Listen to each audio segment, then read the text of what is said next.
Então vou fazer a minha pergunta e depois o Veloso. O que é esse transfer ban que todo mundo fala? Eu sou meio burro, eu só sei que o transfer ban que vocês deixaram de pagar, não sei se é o Bozelli. Bozelli e os empresários. E os empresários, se foi isso. E aí, muita gente disse que o Matias Rojas não queria vir para o Corinthians porque estava com medo de vir, que vocês não iam pagar. É verdade isso ou não? Não, não é verdade. A dívida, sim, a do Bozelli já foi resolvida, a dos empresários está sendo resolvida agora, entre hoje e amanhã.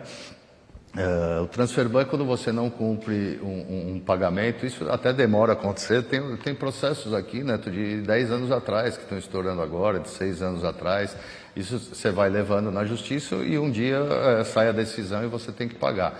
No caso de atletas e empresários, dívidas envolvendo o futebol, existe tanto a FIFA, né, como a CNRD para que as pessoas que se sintam prejudicadas recorram e eles dão um prazo para pagar e se você não pagar você fica proibido de contratar na janela seguinte, mas você pagando cai automaticamente. Então a gente também tinha dinheiro para ter pago isso uma semana antes, poderia, mas a gente tem outras despesas. Então como a gente só vai precisar, a janela só abre dia 3 e esse transfer ban seria aplicado a partir do dia 3, também a gente controla o nosso fluxo de caixa para pagar outras despesas que poderiam também causar outros danos ao clube. Então, Bozelli... E outra, Neto, eu queria aproveitar. Desculpa. Pode falar. Eu queria só aproveitar para falar, baseado nisso que você falou também do Matias Rojas, de que a gente não teria pago, que não viria porque eu não paguei e já teria ficado devendo, não era nem medo, né? Teve um colega aí que colocou que o Corinthians não cumpriu e ele não viria. Isso não existe, não tinha como ser feito pagamento antes, ele tem contrato com o Racing até amanhã. O pré-contrato dele já foi assinado há algum tempo e está tudo certo em relação a ele, não existe nenhum tipo disso. Então, muitas vezes também a gente tem que ficar convivendo com esse tipo de notícias falsas, fake news, notícias sem checagem. Por exemplo, se você olhar o caso do Pedro. O Pedro saiu aí, alguns jornalistas divulgaram que era 13 milhões de euros, 50%, outros que era 19, outros que era 10, sei lá. E saem vários números que nunca foram verdadeiros e depois quando sai o de verdade ele já é ruim porque especularam coisas lá na frente. Muitas vezes por maldade, para que isso aconteça, outras vezes por irresponsabilidade e desinformação.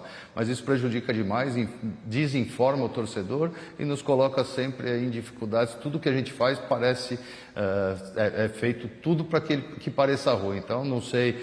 Quem recebeu essa proposta de 13 milhões de euros, que seria parcelada, e eu resolvi por 9 à vista. Nada disso é verdade, né? Então a gente está sempre tendo que responder coisas que jamais aconteceram. Então isso também dificulta demais o nosso trabalho e faz com que a torcida tenha alguns motivos realmente de ficar chateada. Então Matias Rojas é jogador do Corinthians. Quanto tempo de contrato? E quanto você pagou? 4 anos. 4 anos, vamos lá. Muito se falou do Mantuan, né? Nós vendemos o Mantuan por 2 milhões de euros, 40%, para que se deixe isso claro também. Tem gente que quer ficar colocando sempre números de que o Corinthians recebeu 11 milhões de euros para mandar um monte de jogador para o Zenit. Isso é uma grande mentira. O Corinthians recebeu 11 milhões de euros e mais 50% dos direitos do Yuri Alberto. Eu tenho aqui até uma relação aqui feita por um site aí, que sempre publica desinformação, mas o Yuri Alberto hoje, para o Instituto Internacional de Estudos de Futebol, é o jogador mais valioso atuando no Brasil hoje, está avaliado em 35 milhões de euros. Metade disso são 15, 17,5, né? É isso. Mais 11. Então, esses jogadores que foram por essa soma, não foram só por 11 milhões de euros, como é colocado, e isso incentiva sempre os protestos, a violência, porque é desinformação e é mentirosa.